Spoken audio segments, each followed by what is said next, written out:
Hello again for The Horse and His Boy by C.S. Lewis.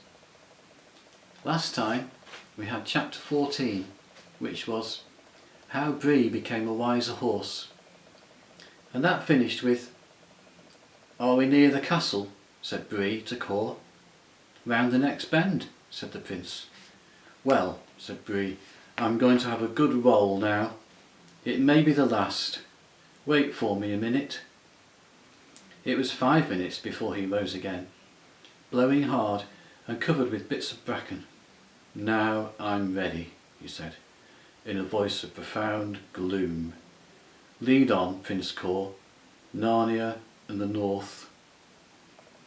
But he looked more like a horse going to a funeral than a long-lost captive returning to home and freedom.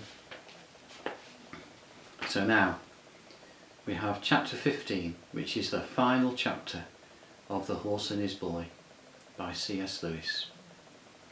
So chapter 15, Rabadash the Ridiculous.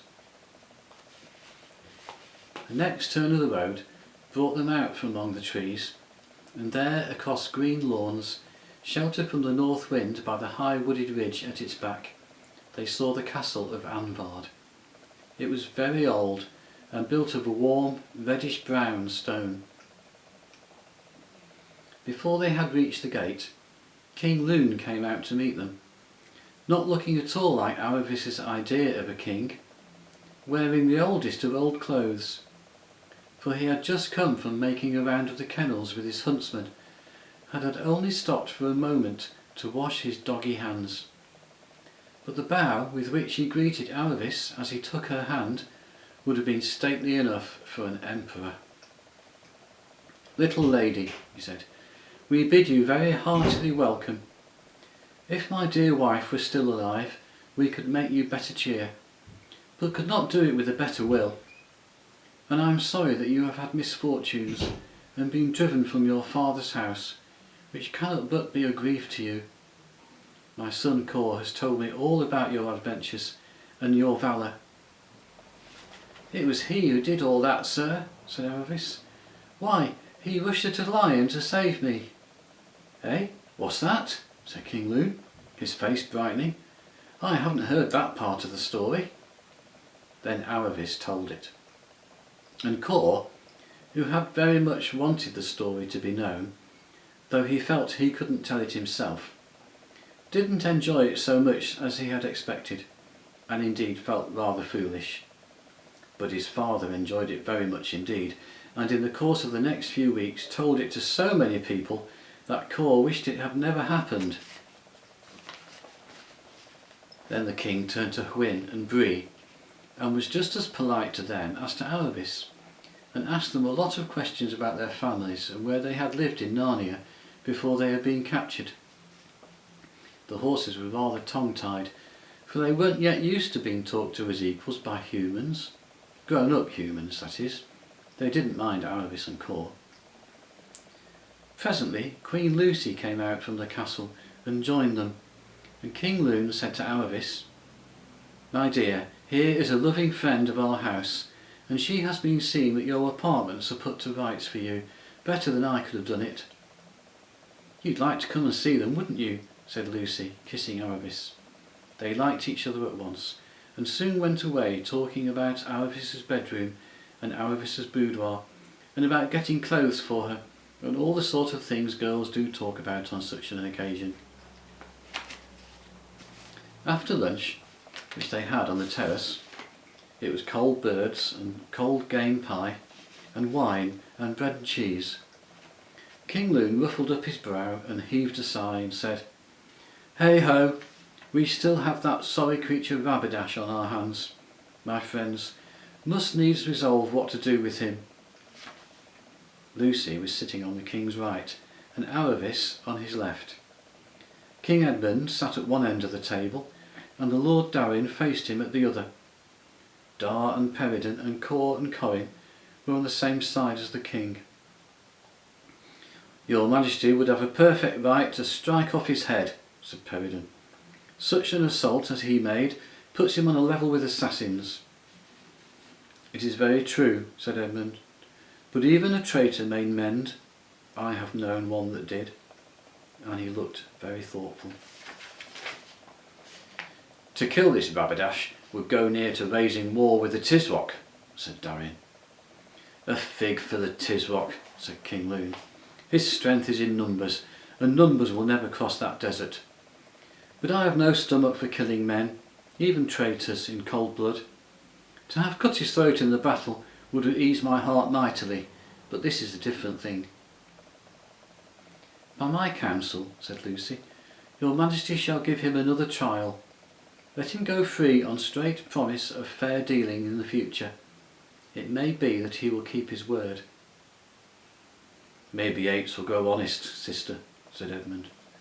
But by the lion, if he breaks it again, may it be in such time and place that any of us could swap off his head in clean battle. It shall be tried, said the king, and then to one of the attendants, send for the prisoner, friend. Rabadash was brought before them in chains. To look at him, anyone would have supposed that he had passed the night in a noisome dungeon without food or water. But in reality he had been shut up in quite a comfortable room and provided with an excellent supper. But as he was sulking far too furiously to touch the supper, and had spent the whole night stamping and roaring and cursing, he naturally did not now look his best. Your Royal Highness needs not to be told, said King Loon, that by the law of nations, as well as by all reasons of prudent policy, we have as good right to your head as ever one mortal man had against another.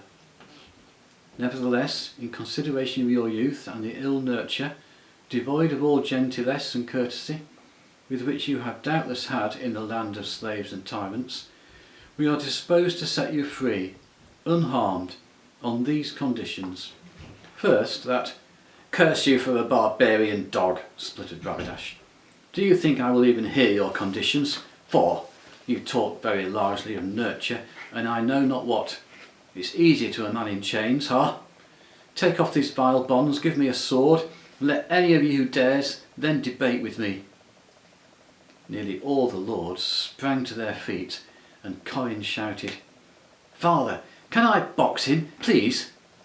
Peace, your majesties, my lords, said King Loon. Have we no more gravity among us than to be so chafed by the taunt of a padjock? Sit down, Corin, or shalt leave the table. I ask your highness again to hear our conditions. I hear no conditions from barbarians and sorcerers, said Rabadash. Not one of you dare touch a hair of my head. Every insult you have heaped on me shall be paid with oceans of Narnian and Archenlandish blood. Terrible shall the vengeance of the Tisroc be, even now. But kill me, and the burnings and torturings in these northern lands shall become a tale to frighten the world 1,000 years hence. Beware! Beware! Beware! The bolt of Tash falls from above. Does it ever get caught on a hook halfway? Asked Corin. Shame, Corin, said the king. Never taunt a man save when he is stronger than you. Then, as you please. Oh, you foolish Rabadash, sighed Lucy. Next moment, Cor wondered why everyone at the table had risen and was standing perfectly still. Of course, he did the same himself. And then he saw the reason. Aslan was among them, though no one had seen him coming. Rabadash started as the immense shape of the lion paced softly in between him and his accusers. Rabadash, said Aslan, take heed. Your doom is very near, but you may still avoid it. Forget your pride. What have you to be proud of? And your anger. Who has done you wrong? And accept the mercy of these good kings. Then Rabadash rolled his eyes and spread out his mouth into a horrible, long, mirthless grin like a shark, and wagged his ears up and down. Anyone can learn how to do this if they take the trouble. He had always found this to be very effective in colourmen. The bravest had trembled when he made these faces, and ordinary people had fallen to the floor, and sensitive people had often fainted. But what Rabadash hadn't realised is that it is very easy to frighten people who know that you can have them boiled alive the moment you give the word. The grimaces didn't look at all alarming in Archenland. Indeed, Lucy only thought that Rabadash was going to be sick. "Demon! Demon! Demon!" shrieked the prince. "I know you. You are the foul fiend of Narnia. You are the enemy of the gods. Learn who I am, horrible phantasm. I am descended from Tash, the inexorable, the irresistible. The curse of Tash is upon you. Lightning in the shape of scorpions shall be rained upon you. The mountains of Narnia shall be ground to dust. Have a care, Rabadash," said Aslan quietly. "The doom is nearer now. It is at the door. It has lifted the latch." "Let the skies fall," shrieked Rabadash. "Let the earth gape. Let blood and fire obliterate the world. But be sure I will never desist until I have dragged to my palace by her hair the barbarian queen, the daughter of dogs, The hour has struck," said Aslan, and Rabadash, to his supreme horror, saw that everyone had begun to laugh. They couldn't help it. Rabadash had been wagging his ears all the time, and as soon as Aslan said, "The hour has struck," the ears began to change. They grew longer and more pointed, and soon were covered with grey hair. While everyone was wondering where they had seen ears like that before, Rabadash's face began to change too.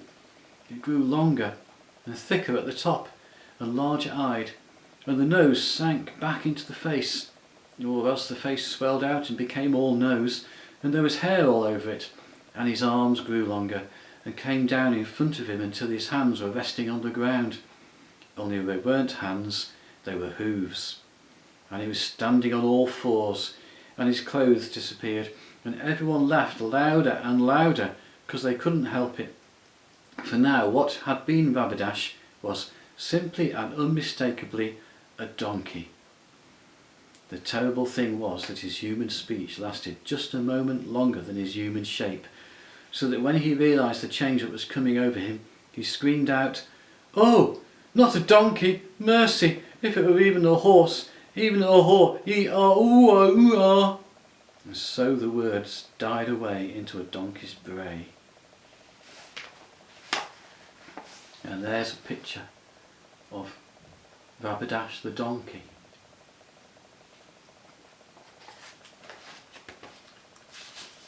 "Now, hear me, Rabadash," said Aslan.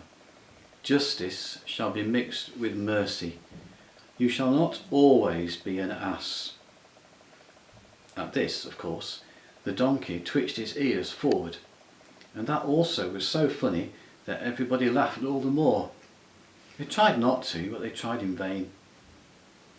"You have appealed to Tash," said Aslan, "and in the temple of Tash you shall be healed. You must stand before the altar of Tash in Tash Barn at the great autumn feast this year, and there, in the sight of all Tash Barn, your ass's shape will fall from you, and all men will know that you are Prince Rabadash.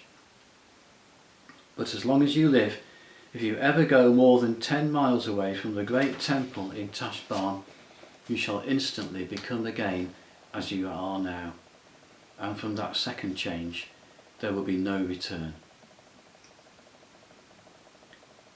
There was a short silence, and then they all stirred and looked at one another as if they were waking from sleep. Aslan was gone, but there was a brightness in the air and on the grass, and a joy in their hearts which assured them that this had been no dream, and anyway, there was the donkey in front of them. King Loon was the kindest-hearted of men, and on seeing his enemy in this regrettable condition, he forgot all his anger. "Your Royal Highness," he said, "I am most truly sorry that things have come to this extremity. Your Highness will bear witness that it was none of our doing. And of course we shall be delighted to provide your Highness with shipping back to Tash Barn for the treatment which Aslan has prescribed. You shall have every comfort which your Highness's situation allows, the best of the cattle boats, the freshest carrots and thistles, but a deafening bray from the donkey and a well-aimed kick at one of the guards, made it clear that these kindly offers were ungratefully received. And here, to get him out of the way, I had better finish off the story of Rabadash. He, or it, was duly sent back by boat to Tashbaan and brought into the temple of Tash at the great autumn festival, and then he became a man again. But of course 4,000 or 5,000 people had seen the transformation, and the affair could not possibly be hushed up. And after the old Tisroc's death, when Rabadash became Tisroc in his place, he turned out to be the most peaceable Tisroc that Calamen had ever known. This was because, not daring to go more than 10 miles from Tashbaan, he could never go on a war himself, and he didn't want his Tarkans to win fame in the wars at his expense, for that is the way that Tisrocs get overthrown. But though his reasons were selfish, it made things much more comfortable for all the smaller countries around Calamen. His own people never forgot that he had been a donkey. During his reign and to his face he was called Rabadash the Peacemaker, but after his death and behind his back he was called Rabadash the Ridiculous. And if you look him up in a good history of Calamen, try the local library, you will find him under that name. And to this day in Calamen schools, if you do anything unusually stupid, you are very likely to be called a second Rabadash. Meanwhile at Anvard, everyone was very glad that he had been disposed of before the real fun began, which was a grand feast held that evening on the lawn before the castle, with dozens of lanterns to help the moonlight. And the wine flowed, and tales were told, and jokes were cracked, and then silence was made, and the king's poet with 2 fiddlers stepped out into the middle of the circle. Aravis and Kor prepared themselves to be bored, for the only poetry that they knew was the Calamine kind, and you now know what that was like. But at the very first scrape of the fiddles, a rocket seemed to go up inside their heads, and the poet sang the great old lay of Fair Alvin, and how he fought the giant Pyre and turned it into stone, and that is the origin of Mount Pyre. It was a 2-headed giant, and how he won the Lady Liln for his bride, and when it was over they wished it was going to begin again.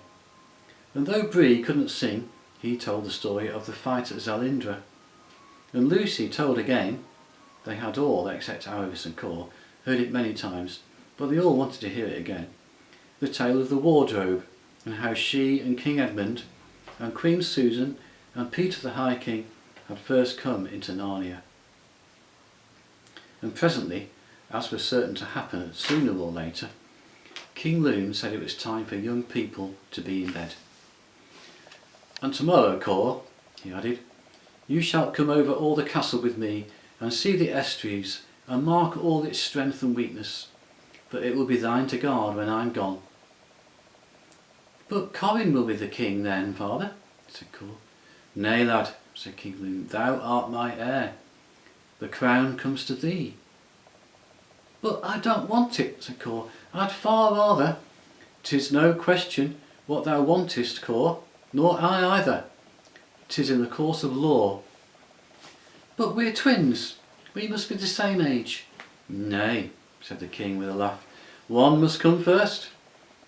Art Corin's elder by full 20 minutes. And he's better too, let's hope, though that's no great mastery. And he looked at Corin with a twinkle in his eyes. But father, couldn't you make whichever you liked be the next king? No, the king's under the law, for it's the law that makes him a king. Has no more power to start away from the crown than any sentry from his post. Oh dear, said Kor, I don't want to at all. And Corin, I am most dreadfully sorry. I never dreamt of my turning up was going to chisel you out of your kingdom. Hurrah, hurrah, said Corin. I shan't have to be king. I shan't have to be king. I'll always be a prince. It's princes that have all the fun. That's truer than thy brother knows, Kor, said King Loon. For this is what it means to be king, to be first in every desperate attack, and last in every desperate retreat, and when there is hunger in the land, as must be now and then in bad years, to wear finer clothes, and laugh louder over a scantier meal than any man in your land. When the two boys were going upstairs to bed, Cor again asked Corin if nothing could be done about it.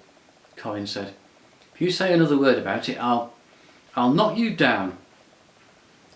It would be nice to end the story by saying that after that the two brothers never disagreed about anything again, but I'm afraid it would not be true. In reality they quarrelled and fought just about as often as any other two boys, and all their fights ended, if they didn't begin, with Cor getting knocked down. For though, when they had both grown up and become swordsmen, Cor was the more dangerous man in a battle, neither he nor anyone else in the North Countries could ever equal Corin as a boxer. That was how he got his name, Corin Thunderfist, and how he performed his great exploit against the lapsed bear of Storm Ness, which was really a talking bear but had gone back to wild bear habits. Corin climbed up to its lair on the Narnian side of Storm Ness one winter's day, when the snow was on the hills, and boxed it without a timekeeper for 33 rounds, and at the end it couldn't see out of its eyes and became a reformed character. Aravis also had many quarrels, and I'm afraid even some fights, with Cor, but they always made it up again. So years later, when they were grown up, they were so used to quarrelling and making it up again that they got married, so as to go on doing it more conveniently. And after King Lune's death, they became a good king and queen of Archenland, and Ram the Great, the most famous of all the kings of Archenland, was their son. Bree and Wyn lived happily to a great age in Narnia, and both got married, but not to one another. And there weren't many months in which one or both of them didn't come trotting over the pass to visit their friends at Almard.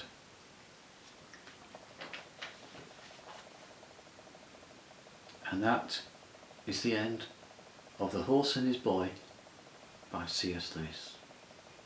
So we now know that on the front cover is Aravis, Shasta, Bree and Wyn.